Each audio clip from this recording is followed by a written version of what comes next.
जो महिला कवि हैं वो सारी विदुषियाँ भी हैं, तो उनसे अलग मैं नहीं करता उनको। तो इसलिए मैं जो कुछ महिला कवि हैं वो कितनी बड़ी स्कॉलर भी हैं इस पर भी बात करूँगा। उसमें एक नाम आता है 9वीं-10वीं शताब्दी से, वो अवंती सुंदरी का है। तो उनका कोई ग्रंथ नहीं मिलता है।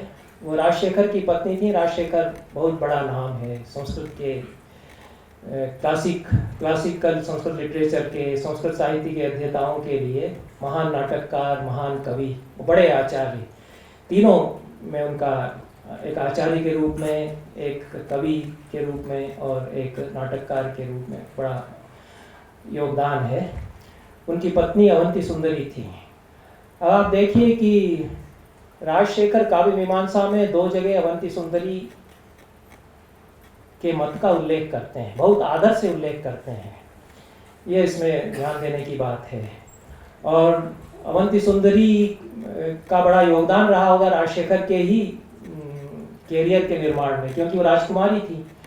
तो कर्पूर मंजरी की प्रस्तावना में उन्होंने लिखा है, चाहुमाण कुलमौली मालिया भत्तुनोत्किति अवंती सुंदरी सा पयोजयितु मेतदिच्छति। चाव्वाण कुल की मौली माला जो अवंती सुंदरी है, वो अपने पति की इस कृति को स्पॉन्सर कर रही है, इसका प्रयोग हो, या वो खुद चाहती हैं। एक्नॉलेज करते हैं राजशेखर कि उसने व्यवस्था कराई है कि ये खेला जाए मेरा नाटक। मेरी पत्नी भी है और राजकुमारी भी है, चौहान कुल की बड़ी राजकुमारी है।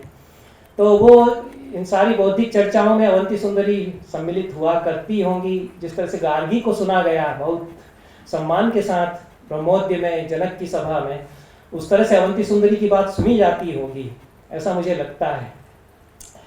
क्योंकि भारती मिश्र की बात की गई, अब मैं उसको भी नहीं लूँगा, वो इतना बड़ा शास्त्रार्थ है शंकराचार्य मंडन मिश्र का, उसमें भारती की भूमिका बहुत निर्णायक भूमिका भी है।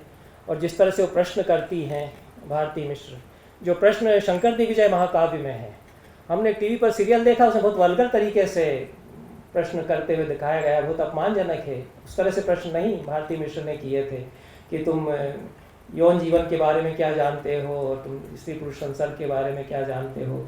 कलाओं के संबंध में प्रश्न करना आरंभ करती हैं उसमें भारती मिश्र कि जीवन के 4 पुरुषार्थ हैं, उनमें कलाएं हैं, उनके बारे में तुम क्या जानते हो। फिर कलाओं के संबंध में प्रश्न करते करते वो इस पर आती है कि जीवन का एक पुरुषार्थ यह भी है, तो इसके संबंध में क्या आप क्या जानते हैं। ये जो एक बड़े शास्त्रज्ञ की प्रविधि हो सकती है शास्त्रार्थ करने की, उसकी मर्यादा के भीतर प्रश्न वहाँ किए जाते हैं। तो ये महिलाएं 8वीं 9वीं 10वीं शताब्दी तक जो गोष्ठियाँ हो रही हैं और जो शास्त्रार्थ हो रहे हैं, उनमें मौजूद रह सकती हैं। और यह नहीं कहा जा रहा है कि तुम्हारा ये बिजनेस नहीं है, तुम अपने घर में रहो, अपना गृहस्थी संभालो, घर बार संभालो, तो इसका तुम्हें अधिकार नहीं है। ये हम देखते हैं। तो अवंती सुंदरी को जिस तरह से राजशेखर पुटअप करते हैं, और उसमें काव्य मीमांसा में ये वाक्य आता है कि पुरुष इव योषितोपि कवयो भवेयुः। जो कवि शब्द का प्रयोग वो स्त्री के लिए भी करते हैं। तो महिलाएं भी कवि हो सकती हैं और पुरुष भी कवि हो सकते हैं, क्योंकि जेंडर का भेद नहीं होता कविता के। ये राजशेखर कहते हैं संस्कार आत्मा में संवेद होता है, वह स्त्री और पुरुष के विभाजन की अपेक्षा नहीं रखता। रचनाकार के लिए स्त्री होना और पुरुष होना ये महत्व नहीं रखता है, प्रतिभा महत्व रखती है, ये वो कहते हैं। और इस प्रसंग में वो अवंती सुंदरी के 2 स्थानों पर मतों का उल्लेख भी करते हैं। एक तो शब्दपाक की अवधारणा, ये एक अलग ही कैटेगरी राजशेखर ने कविता की जो कैटेगरीज हैं उनमें बताई। उनके पहले वामन ने भी बताई थी। शब्दपाक मतलब जहाँ मैच्योरिटी ऐसी हो जाती है स्ट्रक्चर की, कविता में संरचना की, कि पूरी तरह से परिपक्व वह लगती है हमको रचना, उसमें और कुछ फेरबदल कर ही नहीं सकते, इतनी अच्छी वह हो गई है। उसको उस स्थिति को उन्होंने शब्दपाक कहा। और राजशेखर ने, वामन ने जो परिभाषा दी उसकी कि परिवृत्य असहिष्णुता, मतलब it is not likely to be changed, no change can be done. कविता इतनी परफेक्ट है कि उसमें कहीं से भी इधर उधर कोई शब्द किया ही नहीं जा सकता। कुछ भी उसमें से इधर उधर सरकाया ही नहीं जा सकता, तो इसको शब्दपाक कहा गया। शास्त्रीय शब्दावली में परिवृत्य सहिष्णुता उसको कहेंगे। तो ये उसको डिफाइन किया उन्होंने, परिभाषित किया शब्दपाक को।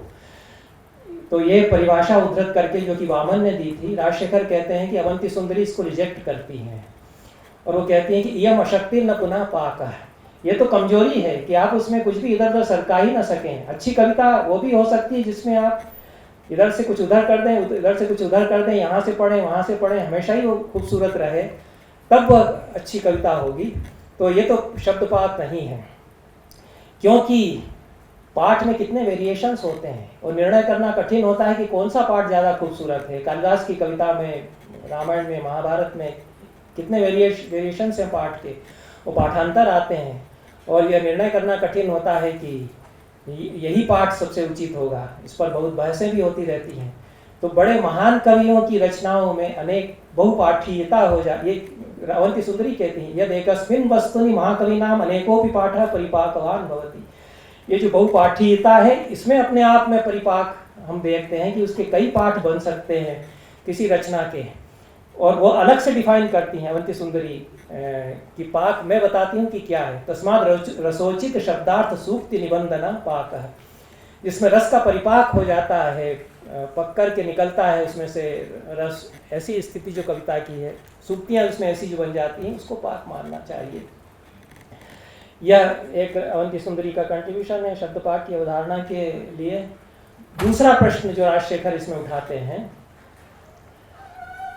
वो है कि वस्तु का स्वभाव क्या है। मतलब ये जो रियलिटी हम देख रहे हैं सामने, कि आप लोग मेरे सामने बैठे हैं, मैं यहाँ बोल रहा हूँ, ये रियलिटी है या नहीं, सवाल ये है। तो अवंती सुंदरी कहती हैं कि रियलिटी है ही नहीं। बहुत बढ़िया बात उन्होंने कही। वो कहती हैं कि विदग्ध भणिति भंगी निवेद्यम वस्तुनो रूपम न नियत स्वभावम। जो रियलिटी हम, जो वस्तु जगत हम देख रहे हैं, वो रियल है ही नहीं। जो कविता उस जगत को निरूपित करती है वो रियल है। यह अद्भुत बात है, मैं भी इसमें विश्वास करता हूँ। तो जो विदग्धों की भणिति से निवेद्य वस्तु का स्वरूप है, वही वास्तविक स्वरूप है। और जो संसार हम देख रहे हैं, कौन जानता है कि ऐसा है कि नहीं। अब तो साइंस भी यही बता रहा है ना, कि आपके भीतर अरबों करबों इलेक्ट्रॉन्स प्रोटॉन नाच रहे हैं, और आप जैसे ऊपर से दिखाई दे रहे हैं वैसे आप नहीं हैं। तो जो प्रत्यक्ष हम देखते हैं वो प्रत्यक्ष नहीं होता। ये कविता में रियलिटी कैसे आएगी, इस पर ये समस्याएं आती हैं। और अवंती सुंदरी कितना अलग तरह से सोचती हैं ये, और उसको वो उनका श्लोक उद्धृत करते हैं राजशेखर। वस्तु स्वभावोत्र कवेर तंत्रो गुणा गुणायुक्ति वशेन काव्ये स्तुवन निबध्नात्यमृतांश बिंदुम निंदन सुदोषा कर्माह दूरता। एक ही वस्तु को जो संसार में दिखाई दे रही है, उसको अलग अलग एंगल से अलग अलग लोग देखते हैं। तो कौन सा रियल उसमें आप मानेंगे?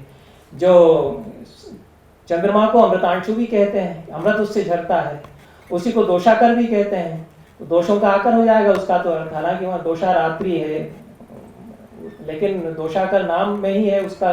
कोई उस तरह से कहेगा तो दोषाकर है, वो कलंकी है। और हमारे यहाँ तो कविता में चांद का मुंह टेढ़ा हो गया और सब हो गया। तो ये जो वस्तु स्वभाव है कैसा है, सचमुच में हम जानते ही नहीं।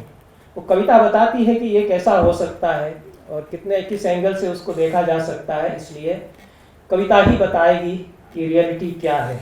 ये अवंती सुंदरी कहती हैं। राजशेखर उसमें थोड़ा सा संशोधन करते हैं। वो कहते हैं उभयम उपपन्नम। दोनों ही बातें अपनी अपनी जगह सही हैं, क्योंकि व्यवहार जगत तो मानना ही पड़ेगा। व्यवहारिक सत्ता और रियलिटी तो है ही है कि आप लोग बैठे हैं सामने, मुझे सुन रहे हैं, इसको कैसे आप रिजेक्ट कर सकते हैं कि रियलिटी है ही नहीं। और जो कविता रियलिटी बताती है, वो भीतर के सत्य को बताती है, वह एक सत्य का स्तर है, ये हमको मानना पड़ेगा। अब मैं कुछ जो मध्यकाल के कवि, स्त्री कवि हैं, उन पर बात करूंगा।